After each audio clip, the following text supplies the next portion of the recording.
मैं रूबा अंसारी और आप देख रहे हैं रिपोर्टर मैडम। इस वक्त हम पटना में हैं। बहुत सारे लोग यहाँ पर हैं, इनसे जानने की कोशिश करेंगे पटना का क्या माहौल लग रहा है। भैया बात करेंगे, क्या नाम हुआ आपका? साद अहमद। साद जी, क्या लग रहा है? बिहार का समीकरण देख रहे हैं, कभी बनता कभी बिगड़ता। सीट शेयरिंग को लेके बहुत ज़्यादा उठापटक दिख रही है बिहार में। क्या होने वाला है इस बार चुनाव में? देखिए, इस बार चुनाव में जनता ने मूड बना लिया है कि तेजस्वी प्रसाद यादव को मुख्यमंत्री बनाना है जी, इसलिए इसी तरफ जो है चल रहा है। कोई उठापटक नहीं है, सब साथ में ही हैं, कोई भाग भी नहीं रहा है, कोई जा भी नहीं रहा है, सब साथ में हैं। और एक जो है इंडिया अलायंस की मजबूत सरकार बनेगी 14 नवंबर को। 14 नवंबर को लग रहा है बन जाएगी। बिल्कुल 14 नवंबर को भी आप आइएगा, कवर कीजिएगा। और यहाँ बहुत भीड़ होगी और यहाँ से 40 कदम के फासले पर गवर्नर हाउस, जब तेजस्वी प्रसाद यादव यहाँ से निकलकर मुख्यमंत्री बनने के लिए दावा पेश करेंगे तो आप भी कवर कीजिएगा, आपको भी दावत है, आज ही से निमंत्रण है, आइए। क्या लग रहा है कि 20 साल की जो नीतीश जी की सरकार रही है, जबकि मैं जो खुद देख रही हूँ अच्छा खासा डेवलपमेंट कर रखा है पटना में, लेकिन फिर भी यहाँ की जनता खुश नहीं है, क्या वजह है इसके पीछे? देखिए, नीतीश कुमार ने डेवलपमेंट किया है या क्या किया है? जहाँ सड़कें बनी हैं वो धंस रही हैं, टूट रही है।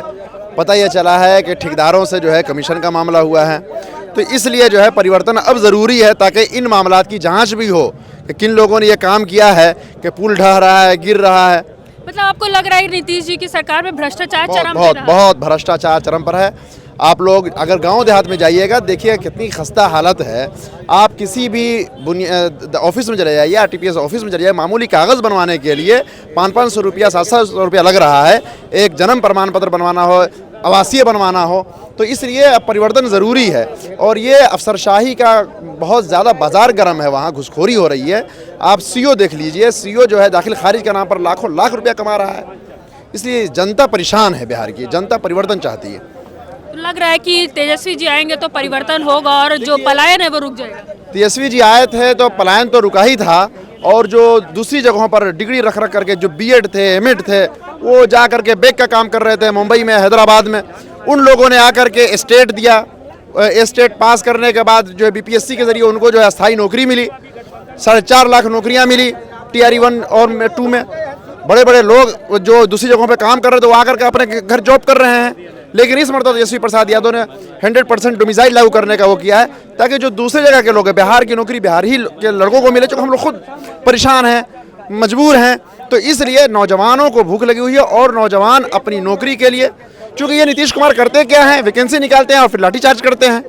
तो लाठी वाठी की सरकार अब नहीं चलेगी, नौजवानों की सरकार चलेगी। आपके चैनल के माध्यम से हम तमाम लोगों को, जिनकी उम्र 18 साल से लेकर 50 साल के बीच है और किसी वजह से जो है परेशान हैं, वो तमाम के तमाम लोग तेजस्वी प्रसाद यादव को मुख्यमंत्री बनाने के लिए इस मरतबा जो है वोटिंग में हिस्सा लेंगे। अच्छा, जो भ्रष्टाचार का जो आरोप है वो मैंने कई लोगों से सुना कि अलग अलग क्षेत्र में जो भ्रष्टाचार है, यहाँ तक कि अगर आपको अपना आधार कार्ड अपडेट कराना है, उसके लिए नंबर चेंज कराना है, तो उसके लिए भी वो 2000 से 3000 तक चार्ज मांग रहे हैं। तो भ्रष्टाचार वाली बात तो मैंने कई लोगों से के मुँह से सुन के रखी। और भी युवा है, क्या नाम है आपका? मेरा नाम अबुल माली है। अब्दुल जी, क्या लग रहा है इस बार क्या होगा? बदलाव होगा? मौजूदा सरकार है वही रहेगी? बदलाव तो होना है मैम, बहुत जल्दी जी, बहुत ज़रूरी है बदलाव होना। और सारे युवा मिलके बदलाव क्यों मांग रहे हैं? बदलाव इसलिए मांग रहे हैं मैम, क्योंकि यहाँ पे नीतीश कुमार जब से आए हैं, जब से जैसे तेजस्वी सरकार, दोनों गठबंधन सरकार थी, तो 17 महीने में 2 लाख या 5 लाख रुपये नौकरी मिले। लेकिन जब से हटे वो, उसके बाद कहीं निकले हैं वैकेंसी, कहीं नहीं निकली वैकेंसी। इसी बात पे मैं तेजस्वी सरकार चाहता हूँ। अच्छा, नीतीश बाबू तो सबको 10-10 हज़ार दे रहे हैं, महिलाओं को दे रहे हैं कि वो अपना रोजगार शुरू करें। क्या लग रहा है उनकी ये बहुत गलत है। ये जो दे रहे हैं 10,000 रुपये, ये बोर्ड के खाली बोर्ड बनाने के लिए दे रहे हैं, क्योंकि इलेक्शन के बाद देख लिएगा ये जीविका वाले जो हैं, जीविका फिर इससे पैसा वापस ले गए। ये सरकार लेने के काम करे, देने के काम नहीं करती है जी। क्या वोट का आदेश भी आ गया हुआ है, जो 10,000 दिया जा रहा है एनडीए के द्वारा, वो वापस करना है। ये हाई कोर्ट का निर्देश भी आ गया हुआ है सब चीज़। तो इसमें वो तो एक प्रलोभन था जो आम जनता वोट खरीदने के लिए।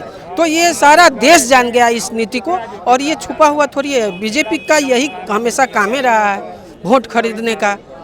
अच्छा, इतनी सरकारें आई गई, जो भी सरकारें थी, तो वो युवाओं के लिए वैसा कुछ कर नहीं पाई जो युवा अब एक्सपेक्ट कर रहे हैं। क्या लग रहा है कि नीतीश तेजस्वी जी कर पाएंगे वो? बिल्कुल, आरजेडी महागठबंधन उसी चीज के लिए इस बिहार में आ रहे हैं और हम लोगों का सरकार बन रहा है।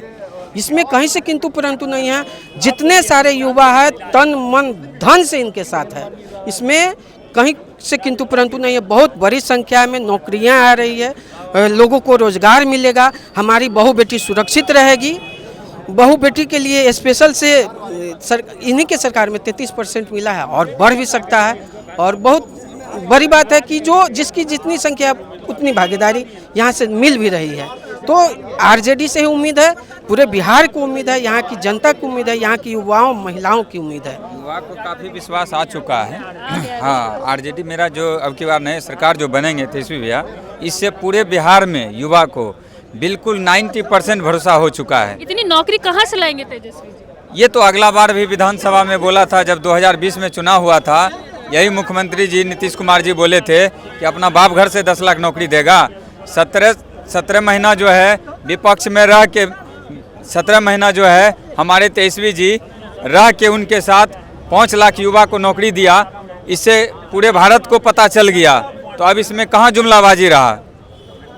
तो तेजस्वी जी ने जो अपने 17 महीने के कार्यकाल में जो कुछ भी युवाओं के लिए किया, जो उन्हें नौकरी दी, जो बिहार के युवा है वो उससे खुश है। और इन्हें लगता है कि आने वाले 5 साल में भी जो तेजस्वी जी जो है वो यहाँ का पलायन रोक देंगे, यहाँ के युवाओं के लिए जो रोज़गार है वो खोल देंगे। तो यहाँ के लोग जो है इस बार बदलाव चाहते हैं।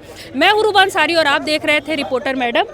बिहार के चुनाव में क्या कुछ हलचल हो रही है, इस वक्त हम बिहार में ही हैं, पटना में ही हैं। हमारे चैनल पर लगातार देखते रहिए और हमें कमेंट करके ज़रूर बताइए कि आपको ये रिपोर्ट कैसी लगी।